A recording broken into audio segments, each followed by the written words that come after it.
following program is classified G. It's suitable for all ages.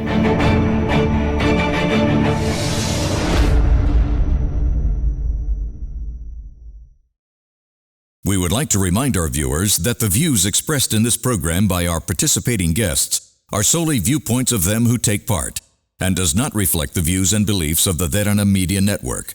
This is an opinion-based program.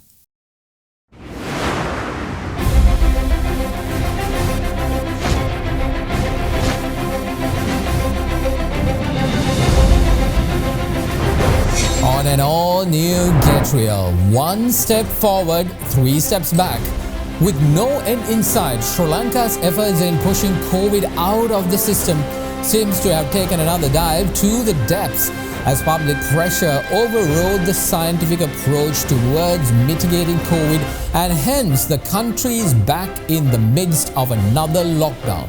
While many studies around the world have claimed that lockdowns never present the answer to solving the crisis and not even helping it to stop the spread in a meaningful way, the only proven fact of a lockdown seems to have been the erosion of an economy.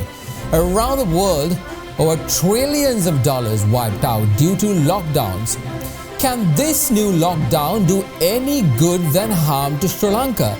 And what should we need to do to stay safe and ensure we contribute to the mitigation of COVID? For insights and analysis, tonight I'm honored to welcome back the head of the National Operations Center for Prevention of COVID, Army Commander General Shavendra Silva.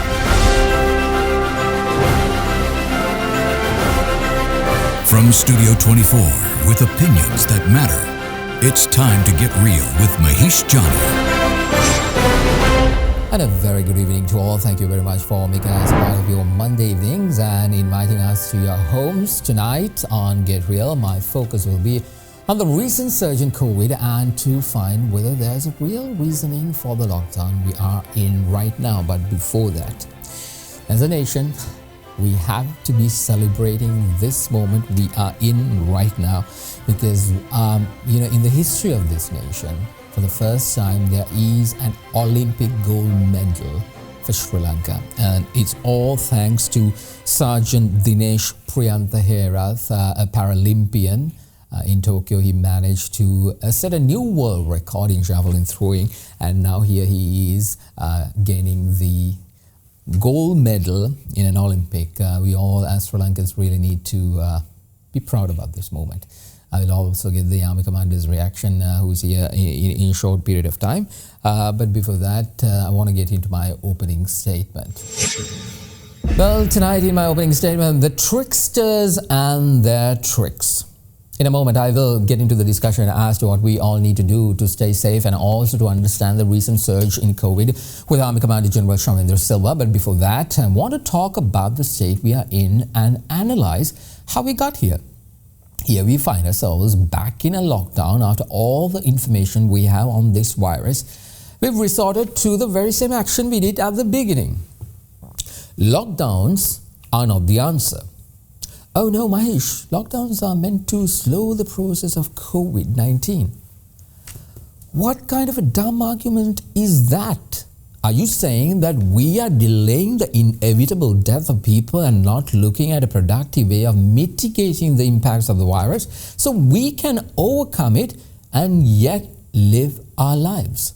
Now, this notion that we are getting rid of COVID for good should be the first that we need to chuck it out of the window. No, we are not getting rid of COVID. COVID is here to stay. We have to find a way to live with the devil. We have to find ways and means of getting our lives back, living with this new virus that's amidst us. If you for a moment think that we are getting rid of COVID off the face of the earth and then we will start our lives and living, the way we used to do things, then you are duped and duped good. We need to look at how we got here towards this new lockdown. See, it was more or less the fear imposed, driven by the useless opposition along with their clown clan. Why? Because they benefit the most out of this situation. Now, in the past few weeks, we saw several physical protests all across the country led by the Samagi Janabalawege or the JVP and their supporters to milk this situation and pressure the government while this country was trying hard and very hard to get rid of this situation. First, it was the teachers led by people such as Joseph Stalin who pressured the teachers onto the streets and contributed to the spread of the virus. Of course, he refuted this, saying there are no evidence to support this claim. It's him who's saying that Mr. Stalin is not a scientist, and many would argue that he is not even a proper teacher. The number of other protests by the SJB and the JVP members in the guise of fighting for farmers or some different BS topic just to create chaos thinking. The more they can create confusion and show the people that everything is in disarray under this government, they can get back into power. See, if the opposition leader was a true patriot or loves his countrymen and has a genuine need and want to ensure that his political party supports the effort by our frontline staff in keeping COVID at bay, for a moment think, what can he do? He can make a statement or a request to the protesters, which are fueled partly by him, saying, look, we will support your protest cause vigorously in the future, but right now, let's take measures to help get COVID under control. Did he do that? No, he kept making statements after statement despite the government inviting him to support the efforts against COVID. So the clown clan of the SJB and the JVP continuously went against health official guidelines and held protests island-wide in an irresponsible manner, and voila, here we are back in a lockdown. And the best joke is when they are partly responsible for the rising numbers, do they own up and say, oh, sorry, we made a mistake? Nope. All they do was to call for a lockdown. Shut the country down and let the economy suffer because human life is more important. Well, what was their message during the protests? It's our right to protest. We have to get this, we have to get that. So their right to protest trumps over your right towards a safer living. During protests, human life was insignificant. Why? Well, at that time, protesting created disruption to this country. And now, during the surge, they want a lockdown. Why? Because a lockdown would create more disruption to the economy. So all in all, they don't care about you and me as long as they can create chaos. And what did the teachers say? Teachers are considered to be our custodians of the future. What kind of message did they give to the younger generation? Oh, go ahead, screw the country, fight for your rights, because as long as you can get your rights and let the country go to waste, that's what matters.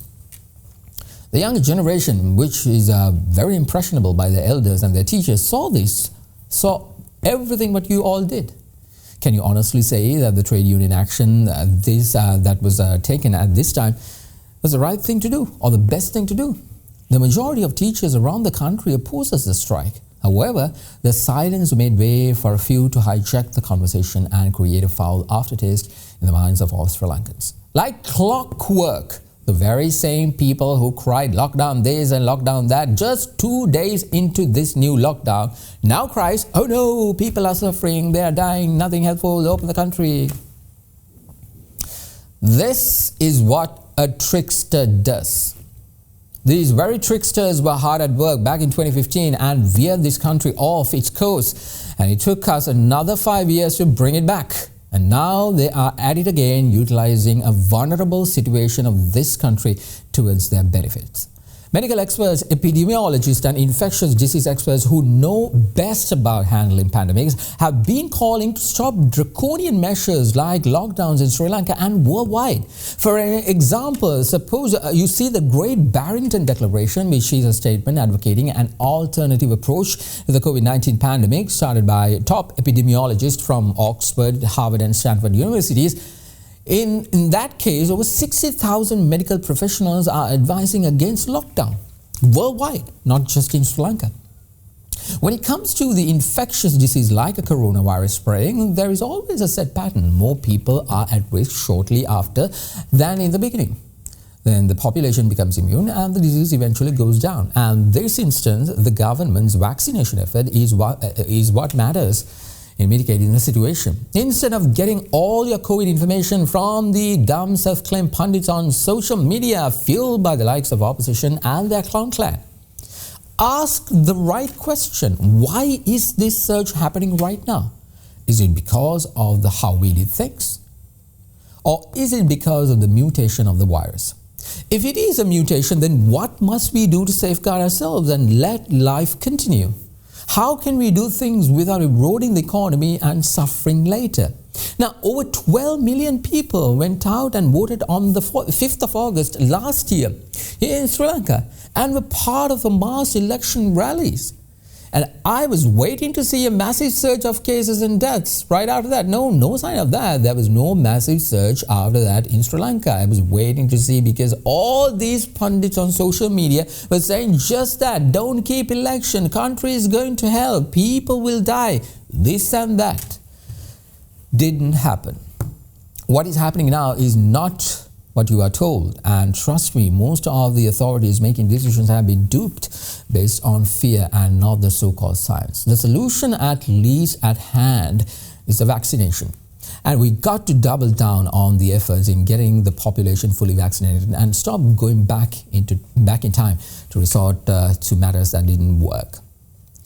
All right, I will get more expert analysis of the current situation in a moment with Army Commander General Shavendra Silva. But before that, let's go over to Danidu Vitanawasan, standing by with tonight's real story on how lockdowns have never been a solution towards a health pandemic. Good evening, Danidu. Good evening, Mahieash. Given the current COVID-19 conditions within the country, the President was forced to move into a lockdown, mainly because of the fear-mongering strategy employed by various political divisions in the country. But what many people are missing out on is what exactly is the true price of a lockdown. The general uproar pertaining to the lockdown began once New Zealand went into lockdown after the discovery of new cases. Prime Minister Jacinta Ardern ordered a snap 3-day nationwide lockdown with a 7-day shutdown for Auckland after the discovery of the first case since February. After the initial lockdowns within New Zealand, the government pledged $44 billion of fiscal support to help revive domestic demand and protect jobs, while the central bank has slashed interest rates and embarked on quantitative easing and termed lending programs to further drive down borrowing costs, a model that is not sustainable for Sri Lanka. New Zealand was an extremely rare situation where the country managed to recover to a certain extent after a lockdown. The Centre for Economic and Business Research in the United Kingdom discovered in March that a year of COVID-19 lockdowns has cost the United Kingdom economy $341.69 billion. The equivalent of the entire annual output of the southeast of England, or nearly twice that of Scotland. This example becomes important as the United Kingdom commands a far more diverse economy to that of Sri Lanka. Sri Lanka's GDP for the year 2020 amounted to $80 billion. Basically, the United Kingdom's net loss is close to 8 times Sri Lanka's GDP. What they all miss is that there is a micro angle to this situation as well. There are 4.5 million SME sector entrepreneurs as well as workers who are on a day-to-day basis that they carry out their commercial lives. If they do not have income today, they suffer today. If they do not have income today, they are unable to pay their loans. Now, who is going to deal with that? $2.2 billion in the context of an $80 billion economy may appear to be not very high. They can also argue that it can be recovered. Yes, there is some degree of truth in that. But what is important is that we got to recognize this micro dimension as well. This micro dimension is absolutely important as far as people are concerned. You have to be concerned about peoples. The same way that we are concerned about the lives of people, we have to be concerned about the livelihood of people as well. If the livelihoods are damaged, they are unable to pay their loans, and as a result, their properties are gone to the banks or to the Poli Mudalali. What is going to take place? Who is going to give that back to them? In assessing the current pandemic situation, a few key domestic markers should be noted. Sri Lanka currently sees one of the highest recovery rates in the entire world, resting at above 85%. This corresponds to over 2,000 patients recovering from the virus on a daily basis. Close to 20,000 PCR tests are done every day, sometimes exceeding that benchmark as well. The phenomenal achievement, however, lies with the vaccination effort, where Sri Lanka has been identified as the third highest in terms of vaccines administered per 100 people within the population. This finding was based on the data from the research think tank Our World in Data published last week. When considering cumulative scores, Sri Lanka stands well above developed countries such as Australia, Singapore and Switzerland. All in all, the most important administrative victory is the government's track record in keeping with the promises made for the vaccination effort. The President boldly stated that 13 million people will be vaccinated by the end of September through his address to the nation on the 25th of June 2021. The President re-emphasized this in his recent address to the nation, suggesting a complete inoculation plan by September. As per the current rate of COVID-19 vaccinations, the country is due to surpass this target by a grand total. Credit should be given to the Sri Lankan army, which is capable of pushing vaccinations above 500,000 on certain days in order to meet the targets the country's leadership has set out for. Chief Scientist of the World Health Organization has said that the vaccination against COVID-19 will support the restriction of variant spreading and reduce overall transmission, a process which the government of Sri Lanka has subscribed to outperform by not only the regional neighbours but rather the international community as well. This process can certainly counteract the economic damage that may occur from a fully fledged lockdown. Recovering from COVID-19 is not an impossible task, but it becomes far more difficult if the countrymen keep pushing for lockdowns. Over to you, Mahieash. Well, all right, then it is Derana with the real story. Thank you very much. We are going to take a short commercial break, and afterwards, the head of the National Operations Center for Prevention of COVID, Army Commander General Shavendra Silva. Be right back. This is Get Real.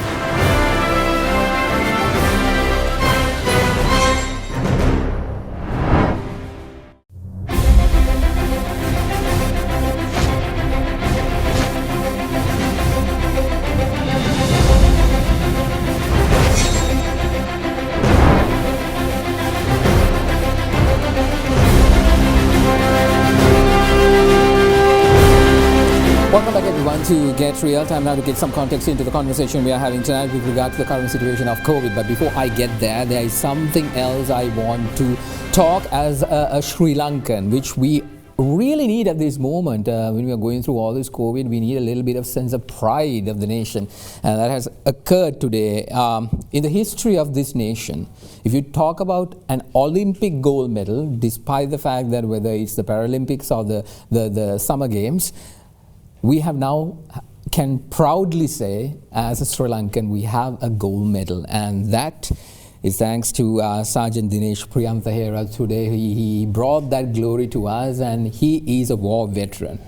He fought in the battlefield to fight for his nation, and now he has fought for his nation in Tokyo just to bring glory to this country.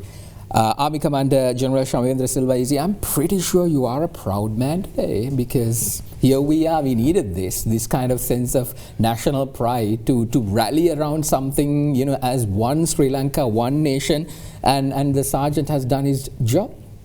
Yes, of course. I'm sure that at the time that we are on a quarantine curfew in the country, yes, and in a pandemic, we are facing a little bit of difficulty in regard to the pandemic. This is a happy news to all Sri Lankans, and especially being the commander of the army, I'm very happy and proud when I heard the news. I personally spoke to Sergeant Priyantha and Priyantha Herat, and Sergeant Herat is also another happiness, of course. Although the command, I'm very happy to see that he's a product of my own regiment, yes, Gajaba regiment. Along with the president. And the president, the Secretary Defense, and we all three are from same Gajaba regiment, and he's a product of the Gajaba regiment. This Sergeant Priyantha, of course, joined the army on 18th March 2005, and year 2008, while fighting against the ruthless terrorists in Sri Lanka, in Kilinochchi, he got injured. He got 2 shots to his left arm, and thereafter he was injured. And then since 2012, he's joined now in the army. We have para-athletic meet. Yeah. So all these differently able war heroes, they compete in that just to keep their morale and to not to keep them to a side, to get them keep going. This was started, and he basically winning the first time in 2012 the para Olympic in para games in Sri Lanka, Army para championship. He won from the javelin throw, and thereafter he joined the national level and went to last Paralympic also. Today he won against the number 2 who became first at that time, and he managed to get the not only winning the gold medal, he kept a world record. Yes. This time, that is the most important. He got the world record. He inked our name there in the record sheet. Yeah. So in fact, he came and met me just before he left the country, along with the other members. So we knew that during the last 3 to 6 months period, we had an idea about the throws being set by all the athletes around the world, and in fact he mentioned that he will get the gold medal. When I met him before he left the country, he said that he will get the medal. This is why I always keep on saying on this show is the fact that when the military gets involved, they deliver. And nothing impossible. That is what I told him. Nothing is possible. This is what we say, and I told him that I'm confident that you can win. Indeed. And I'm very grateful that he won and brought pride to the nation, and also very much. I think the army as well. We really needed this news breaking from Tokyo. Army Commander, you are here to talk about the COVID situation in the country. We have to get into the grim details of things in the current situation in the country. There are lots of stories going here and there. You know, this is not good, that is not happening. You know, what's the latest situation?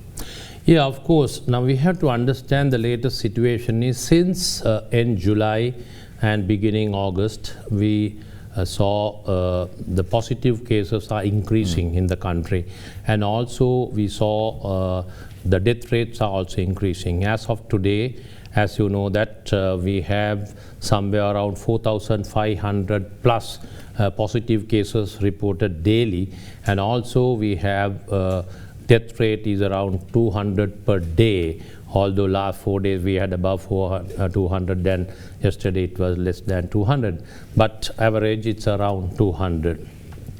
Now initially when we had COVID in Sri Lanka over the last 1.5 years, we have experience in Sri Lanka. Of course, we had only very few variants, but in the world we find the Alpha variant came from UK. We also experienced the Alpha variant, then the Beta, then also the Gamma variant in other parts of the world, and finally now what we are experiencing is the Southeast Asian, where we found this first, and the Delta variant. So it is not only particular to Sri Lanka, and it's very fast spreading variant. And also we have to understand that with this number coming up, so far we have had 431,519 positive cases reported in Sri Lanka so far, and also we had 8,775 deaths either to COVID or due to various other reasons. At the post-mortem you find that or when we are checking, not post-mortem, but really actually when you are checking for COVID test, antigen test, we found that they are positive for COVID as well. So this is the death total number that we are facing at this moment. So why we find that 8,141 deaths have occurred during the third wave itself. So why is that? Because this Delta variant is fast spreading, as I mentioned. So what were we doing at this moment is, as you know that because of this fast spreading, now in the first wave, second wave, we found that even a person get positive in your own home, others, if you take precautions, they are basically not getting positive. But here the case is, it's not the way. Here we find that even one person getting positive, all rest of the people also in the same house getting positive, majority get positive. So that is the worst thing in this Delta variant, and according to the health authorities, as they always tell, that is very fast spreading. Therefore, we have to take more precautions. We have been telling the public in this same very program, we have informed the face mask, the social distancing, washing hands, and various things. As the task force headed by His Excellency the President with the task force, along with the government, brought up certain precautionary measures even during this period. You know that we didn't lift the inter-province restrictions. We continue to keep the inter-province restriction. Now the Delta variant, because we had the inter-province restriction, as of now we find the majority of the cases coming are from either Colombo, Gampaha and Kalutara, the western province in general.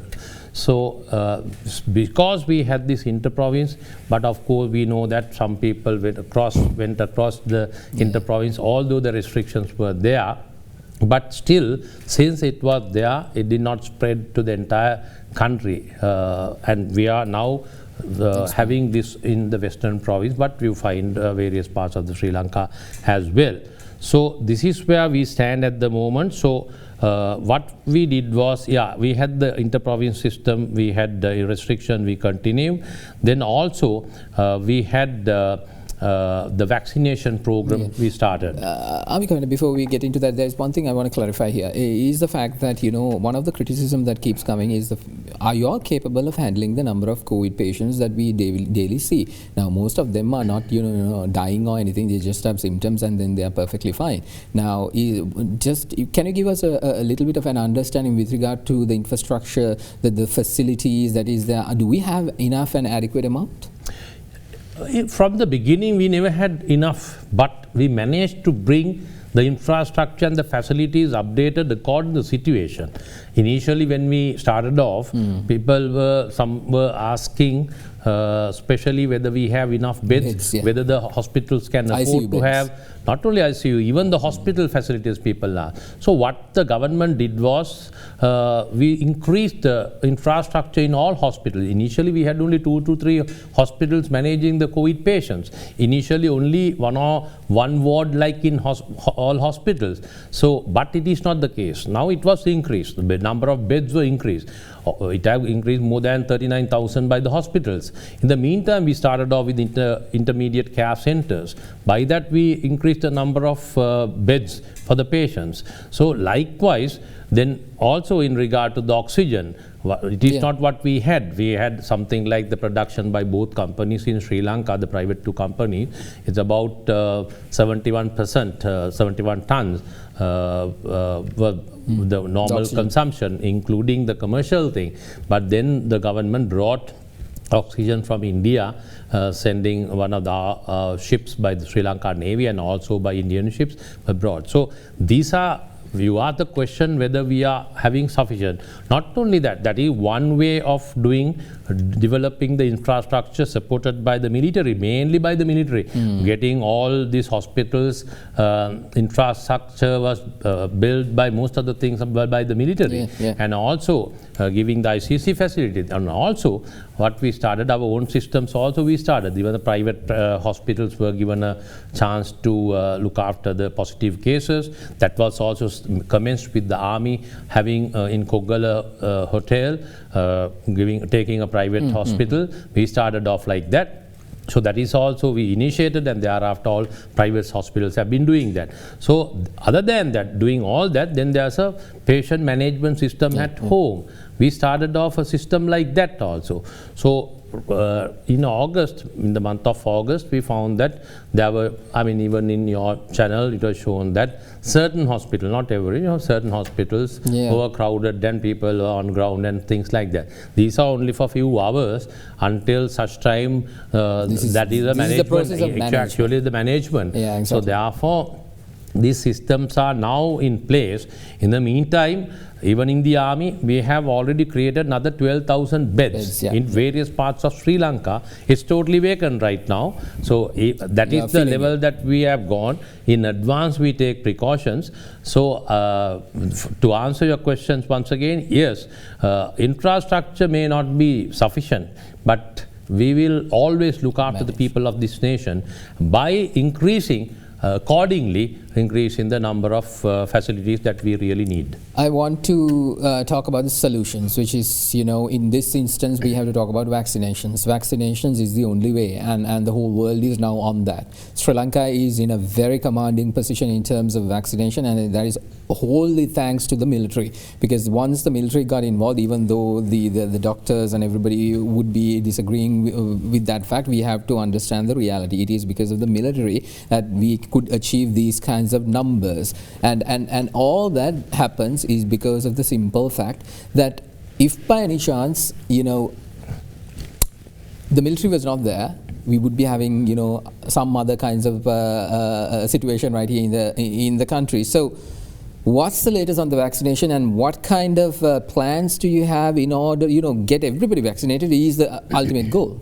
Yeah, of course. You know that in Sri Lanka, His Excellency the President initially informed me, one of the world leaders who informed that vaccination is one requirement for us to get rid of or to come out of this situation. So with that, His Excellency the President and the government of Sri Lanka appointed a committee, task force, to get the vaccines and to have the system going. So as of now, to cut a long story short, yes, we have already, we have brought something like 23 million point 3 doses to Sri Lanka. Our population is also close upon to 22 million. So we have brought 23.3 million already back to Sri Lanka. And also, out of that, the most importantly, we have vaccinated 7.17 million with both doses. 7.17 million with both doses mean almost, it is like something like 62.39% of the population above the age of 30 is being already vaccinated. 62% above the 30 is a good number that we have vaccinated. So now we had a strategy. Yes, we are going to vaccinate above the age group of 30. So we have indicated time to time that we'll be bringing vaccines, and we gave targets, by 50% will be brought vaccinated by August 15th, and already according to now we have brought 5 types of vaccines, and we have managed to get this 7.1 million with both doses. So our target was about 30 population, something like 11.5 million population was targeted, and we mentioned that by second week, third week, we should be able to vaccinate the entire population. This was announced. So I think we are going ahead with the same thing, and we can as of today, we can think that most likely by third week we should be able to vaccinate the entire population. Under 30 years of age? Above 30 years age. So that is why I said we are at 62.39 at this moment, above the 30 group. But when it comes to the total population, as of now it is there, but the fact remains that by September, mid-September, thereafter, we have another population within our population, about 3.3 million population between the age group of 18 to 30. So that is there, and also below 18 also, 12 to 18, we have another 3.5 million.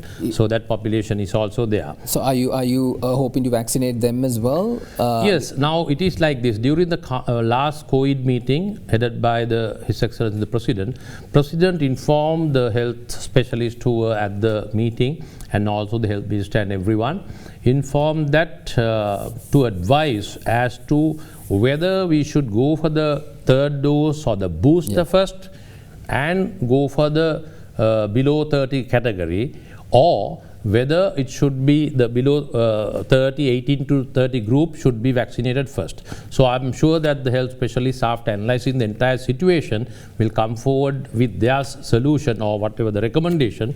Thereafter, His Excellency the President will decide. Especially, I have to mention that now I was mentioning about the present situation and the vaccination. In regard to the deaths occurred, 8,775 as of now. We did an analysis of the third wave, that is 8,141.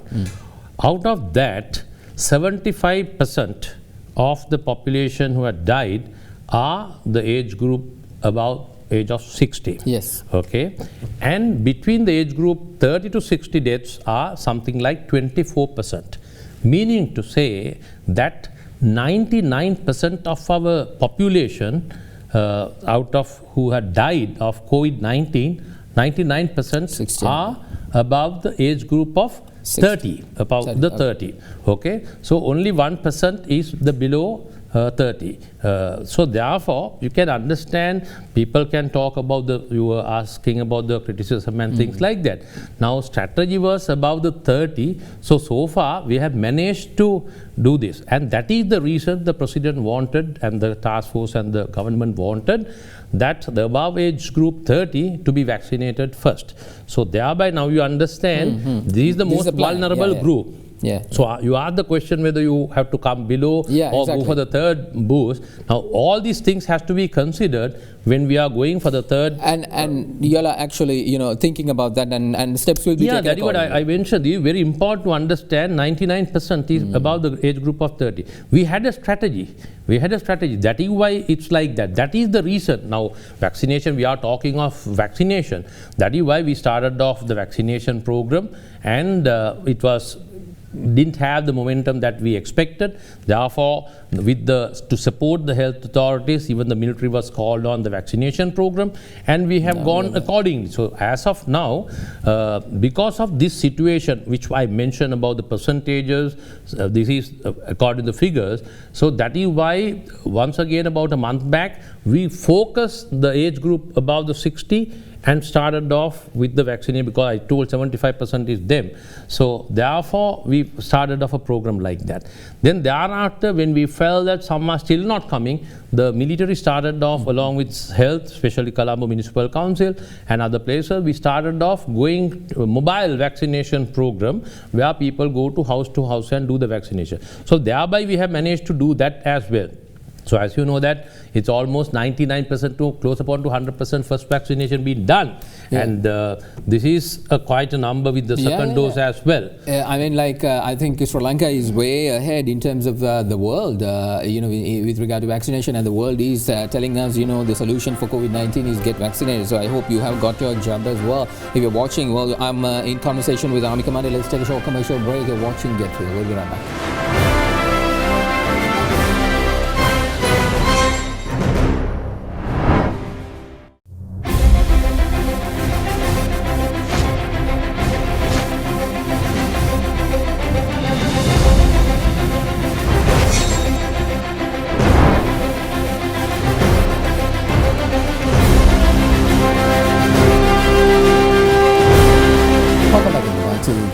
Conversation with Army Commander General Shavendra Silva. Army Commander, we were talking about the COVID situation in the country now. Earlier on, if you were found positive for COVID, what happens is someone comes, put you in a vehicle and goes to some center. Now you all have changed that process where you can do home quarantine. So what is the thinking now? Now, if you get COVID, are you supposed to just stay at home or to inform? What kind of management is happening on that front? No, actually, before we got the case load increasing, about 3 months back, at the task force, at the COVID task force, when the specialists met, there was a suggestion to say that we should go for home management system.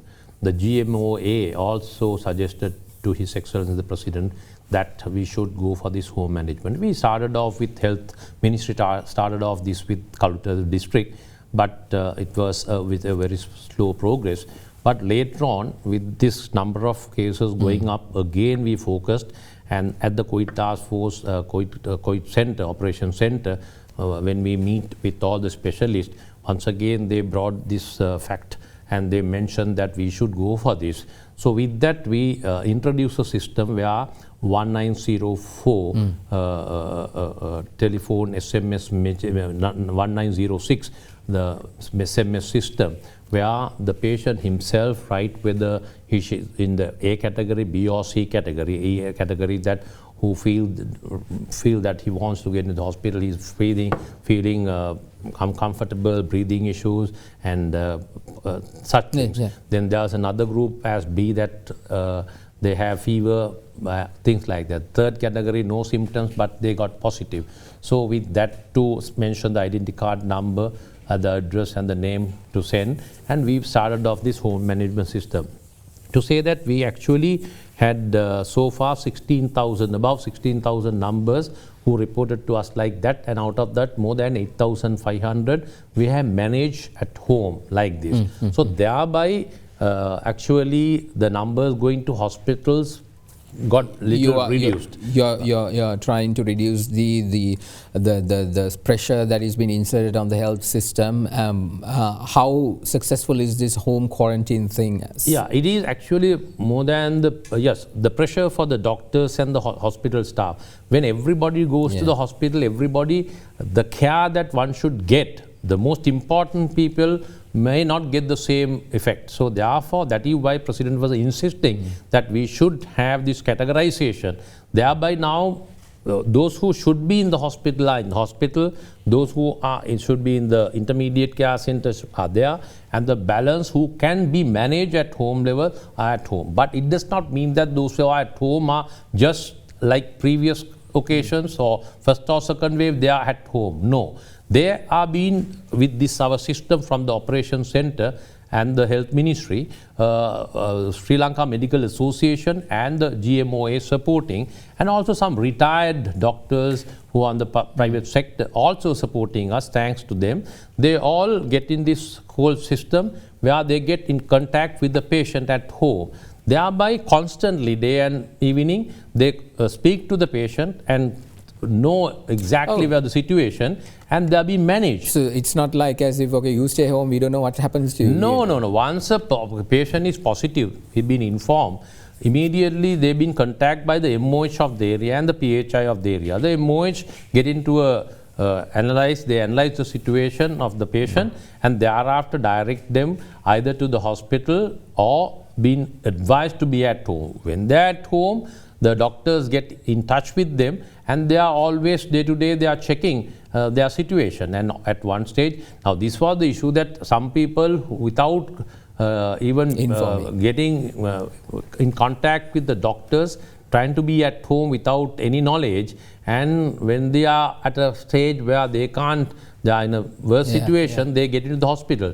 According to the doctors, they say the last minute coming to the hospital, then they also finding it difficult to manage them. So that is why the reason is at initial stage, identify, and those who should go to the hospital should get into the hospital. So is the phone number the only method that they can inform, or how does I? No, definitely now the MOHs and the PHIs get involved no sooner they get positive. So they get an assessment. So they will inform initially whether they should go. In the meantime, alternative that we have given this system where they can send SMS and get in touch with the doctors, so that these both systems are working. So thereby, even at home, people are safe now because they are in constant touch with the doctors. Testing wise, sampling the communities and making sure that they, are they positive or not, that is happening right now.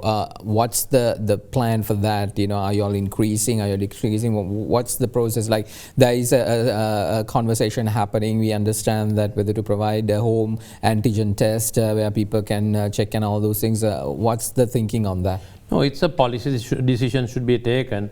As of now, I think we are doing the PCR test and antigen both in the country. I think between 25,000 to 30,000 range we are doing. That is why we find about 4,500 cases are always report, daily reporting. So there are various talks in regard to these various ideas, suggestions, recommendations. I'm sure the health is the best to know. So health authorities, the DG Health, along with the health secretary and the specialists, they have committees, technical committees that they work on this. I'm sure they, on that advice only right now, the health, DG Health who inform all the hospitals and the authorities as to what they should do. So I'm sure they are the best to do the best. You and I can't tell about that. I mean, what they say, we have to accept and we have to go ahead.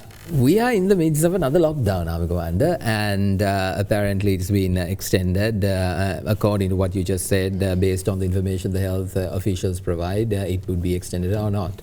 That'll happen in the future. Now, one of the biggest victims of these kinds of lockdowns is the economy. You can't forget that. There are a lot of people being impacted on this. In fact, there is a lot of conversations that's happening around the world where they say that lockdowns doesn't serve the purpose. It just erodes the whole economy and we are just taking a batter for no reason. So there are better ways without doing lockdown. So how exactly, what's the thinking, you know, economically to manage this, to help people? What's the thinking? Yeah, the economy. Now, when it comes to COVID, the health factor is very important. In the meantime, the economy is also important. We have to understand that even the large economies, big economies also have been suffered due to COVID. We are a middle income nation where we feel that much more than the rich nations around the world.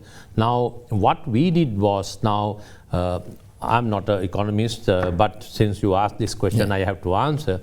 With my little knowledge, now for economy, there are few factors are very important. That is especially in regard to the fact that the exports, exports, then also imports, the other hand, the tourism sector, in Sri Lanka especially the foreign employment, and plus the investment. These are the things that it comes to my mind over this question. Now, when it comes to the exports, as you know that the government, His Excellency President's strategy and was in regard to the exports. We never shut down the export exports sector and export sector for that matter. Because even the entire country was locked down at the initial stage, still we managed to continue, President wanted to continue the export sector functioning. Not only that, because it has a massive impact for our nation in Sri Lanka, the export sector. And not only that, that is the reason that the President took a decision that the export sector employees below the age of 30 also should be vaccinated. Otherwise, we are vaccinated above the 30 group. But export sector group, we vaccinated between 18 and the 30 group also vaccinated fully. So that is the reason to ensure that the export sector will not get affected. We have got a lot of even apparels and things like that. We have got quite a number of fair amount of orders coming in, and we are doing well there. So far as the government is concerned, yes, we have done well keeping that intact. In the meantime, the government policy in regard to the imports, you know that it was curtailed to some extent. But we had to bring the fuel, the food and things like that. We have to bring that. So the foreign exchange, this deficiency, whatever, government was trying to manage that. Then another sector is, I told, especially in regard to Sri Lanka, the foreign employment. Those who bring revenues to Sri Lanka by going out to the world, other parts of the world and earning. So those income is also important. But with this COVID situation, a lot of people who came to Sri Lanka, some went, some did not go. Some are seeking for the foreign employment, they have got opportunity. That is the reason that the President instructed us to do a special vaccination program for those who are going for foreign employment. Already we have vaccinated over 12,000 people of Sri Lankans who were supposed to go abroad. And we have a waiting list and we have vaccinated. So today, this morning also, we again started especially for students those who have got opportunities in various universities around the world, and also the foreign employment. So the foreign employment group also, while we are vaccinating, we are trying to give them and to send them abroad, so we get money from them back. You see, the foreign exchange we are getting back to the country. Then the tourism sector. You know that the tourism sector, I mean, tourism minister and the tourist board is trying hard to get maximum, but this is a challenge. We can offer anything, but provided that we unless we are fully people, I mean, tourists feel that the country is safe, people will not come. So a lot of programs being already organized to get that foreign exchange through tourism sector. Yes. Commander, what about the people, the daily income earners in Sri Lanka? You know, what is the steps that is been taken? Yeah, that is why now, you know, that initially we were having a 10,000 package, 5,000 package, even for the last week, for 1 week, a 2,000 package was given for those people. So this is what one must understand. This is a country-specific situation. Yeah. So some say that, yeah, those who have a fixed salary will always opt for a lockdown, lockdown. But those daily wages, not only the daily wages, what about the business people, those who are doing? They'll have to look after every business sector. They expect all people expect their full wages to come at the end of the day, whether they work or not. So this is a big factor. And also you think about the export sector, they have to go for this vaccination, this test. They have to do the PCR test, is quite costly. So with all that, we have to understand in Sri Lanka, we have an issue. So most of the countries say that it has to be open, but considering the health authority, their recommendations, and considering economy versus both, I think the government of Sri Lanka decided initially to go for quarantine curfew for 10 days. Now we are on the process. Today it was supposed to lift, but this morning it was again continue for another 7 days. So totally going to be about 17 days. But we had to hats off to the people of this nation, referring to the people who are referring, the people who you mentioned. Still they accepted the issue, accepting whatever they were given. And you think about the people we have about 4.5 million of this population who get daily wages or trying to sell something and live out their life. What about now think the people who are in the milk industry, then think about the vegetables, the taxi drivers, or even the three-wheeler drivers, they all have got affected. Whatever the crop that was supposed to come on that particular day in upcountry and the vegetables, they have to sell. True. So there are issues. So everybody will have to, if you think only one sector, it's easy to say that you can totally close. Yeah. But right now we are on a quarantine curfew and trying to do the best while managing the economy by the government. So it is done by the government and we have all these of recommendation. The best is as of now is the country is heading towards third week of September most likely.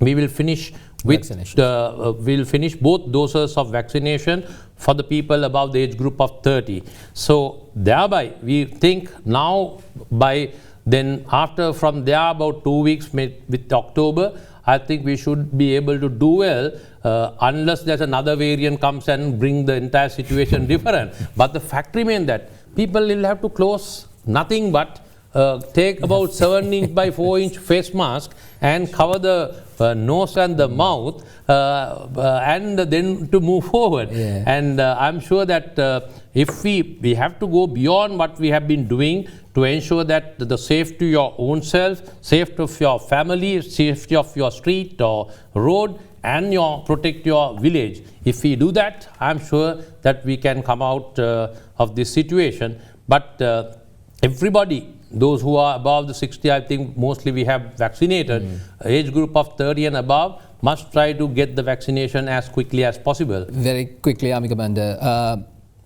after September 15th, there is a requirement saying that you have to carry your vaccination card. Is that process underway as well? No, this is actually misinterpreted, I think, totally misinterpretation. What we mentioned, in fact, it was mentioned by me that we will be checking after 15th. We will, at that time, giving a bit of a prior notice, we will try to check.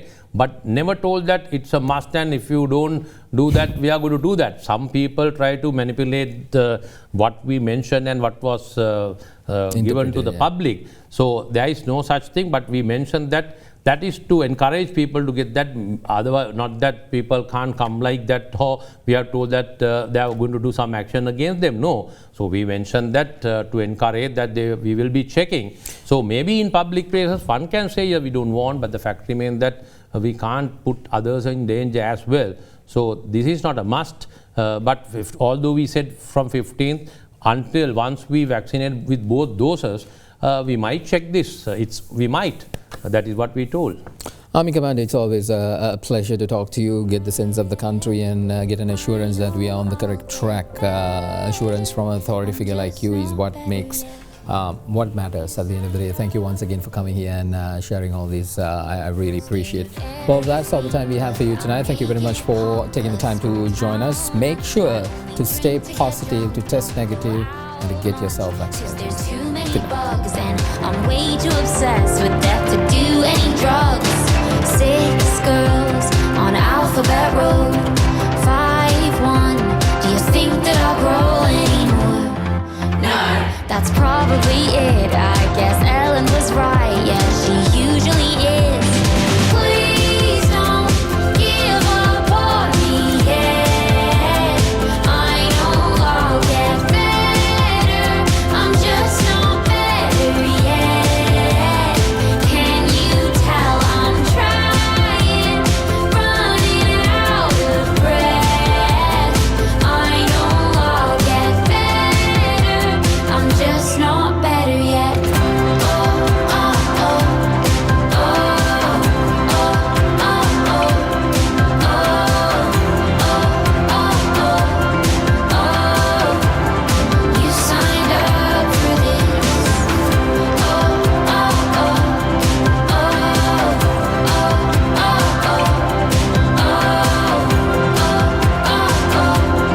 oh, you signed up for this.